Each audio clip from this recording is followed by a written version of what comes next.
بسم اللہ الرحمن الرحیم۔ السلام علیکم۔ بعض اوقات کچھ لوگ یہ جملہ بولتے ہیں کہ دین تو بڑا آسان تھا لیکن علماء نے دین مشکل بنا دیا۔ اس میں کس حد تک صداقت ہے، اس کا جائزہ لیتے ہیں۔ یہ جملہ بولنے والے دو طرح کے لوگ ہیں، ایک وہ جو کسی سے سن کر بے سوچے سمجھے بول دیتے ہیں یا کسی کی ہاں میں ہاں ملا دیتے ہیں۔ ایسوں کے کہنے کا تو کوئی اعتبار ہی نہیں کیونکہ ان کی اپنی کوئی سوچ ہوتی ہی نہیں۔ اس لیے کسی دوسری محفل میں کوئی کہہ دے کہ ماشاءاللہ علماء نے کتنے دین کا کام کیا ہے اور ہمارے لیے کتابیں لکھ کر کتنی آسانی کر دی، تو یہ اس کی بھی ہاں میں ہاں ملا دیں گے۔ اکثریت ایسے ہی لوگوں کی ہے کیونکہ اخبار، ٹی وی، سوشل میڈیا وغیرہ پر ایک چیز پر سو قسم کے خیالات پڑھ سن کر قوم کی اکثریت ویسے ہی کنفیوز ہو چکی ہے اور انہیں یہی سمجھ نہیں آتا کہ صحیح کیا ہے اور غلط کیا ہے، بلکہ بعض اوقات تو یہی سمجھ نہیں آتا کہ میری اپنی سوچ کیا ہے۔ ایسے کنفیوز دماغ کے کہنے کا کیا اعتبار۔ دوسری طرف وہ لوگ ہیں جو وسوسے ڈالنے کے کار شیطانی سر انجام دینے کی ذمہ داری پر فائز ہیں اور دوسروں کو ایجنڈے پر یا خود اپنی ہی مسخ شدہ سوچ کی وجہ سے حقیقت میں دین ہی سے بیزار ہیں۔ لیکن چونکہ دین اور اسلام کے بارے میں اس بیزاری کا اظہار ایک اسلامی ملک یا مسلمانوں میں ممکن نہیں، تو بنی اسرائیل کے ہفتے کے دن مچھلی پکڑنے والے حیالہ سازوں کی پیروی کرتے ہوئے حوالے کے طور پر علماء کے نام استعمال کرتے ہیں۔ یوں ہی اصل ہدف تو اسلام ہی ہوتا ہے لیکن کچھ چھپن چھپائی کے طور پر مولوی کا نام بول دیتے ہیں۔ ایسے لوگوں کے اس جملے دین تو بڑا آسان تھا لیکن علماء نے دین مشکل بنا دیا کا کچھ تجزیہ کرتے ہیں۔ ان لوگوں سے دو سوال ہیں،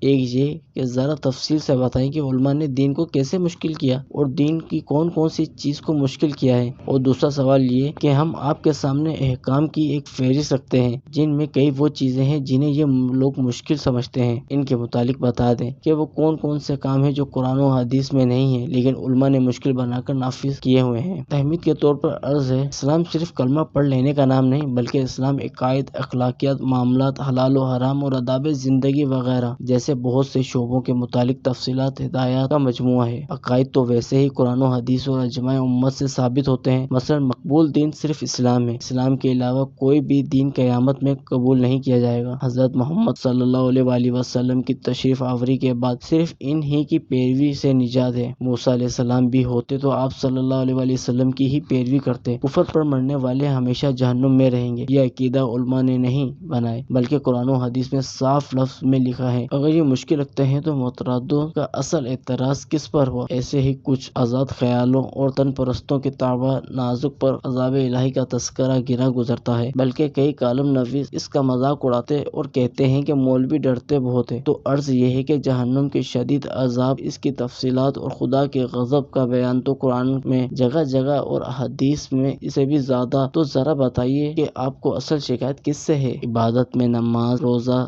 حج، زکوٰۃ، جہاد، تلاوت، ذکر اللہ وغیرہ شامل ہیں۔ پانچوں نمازیں اپنے وقت میں پڑھنا فرض ہے۔ گرمی، سردی، دھوپ، برف، بیماری، پریشانی، شادی، غمی کسی حالت میں معاف نہیں۔ سردیوں کی فجر اور گرمیوں کی ظہر پڑھنی ہی پڑے گی۔ اس کے علاوہ نرم اور نازک بستروں کو چھوڑنے، نیند کو قربان کرنے، راتوں کو جاگنا، قیام کرنا، عبادت میں رہنا، سجدے کرنا، بارگاہ الہی میں رونا، دعائیں مانگنا، نفل و تہجد پڑھنے کا ذکر بھی قرآن ہی میں ہے۔ کس مولوی نے اپنی طرف سے بیان کیا ہے؟ ماہ رمضان کے روزے فرض ہیں، اگر 18 گھنٹے کا روزہ ہو تو بھی گرمیوں کے طویل روزے بہر صورت رکھنے ہی ہوں گے۔ بالغ ہو جانے والے لڑکے لڑکیوں خواہ 12 سال ہی کے کیوں نہ ہوں، نیز عورتیں بوڑھے سب روزے رکھیں گے سوائے اس کے کہ طاقت نہ ہو۔ یہ احکام بھی قرآن ہی میں ہے۔ اور پھر جمعرات، ذوالحج کے پہلے 9 دن، محرم کے 2 دن، رجب شعبان کے 2 ماہ، پیر اور جمعرات اور ہر قمری مہینے کی 13 اور 14، 15 تاریخ کو روزے سنت یا مستحب ہونا حدیث میں ہے، کسی مولوی نے نہیں بنایا۔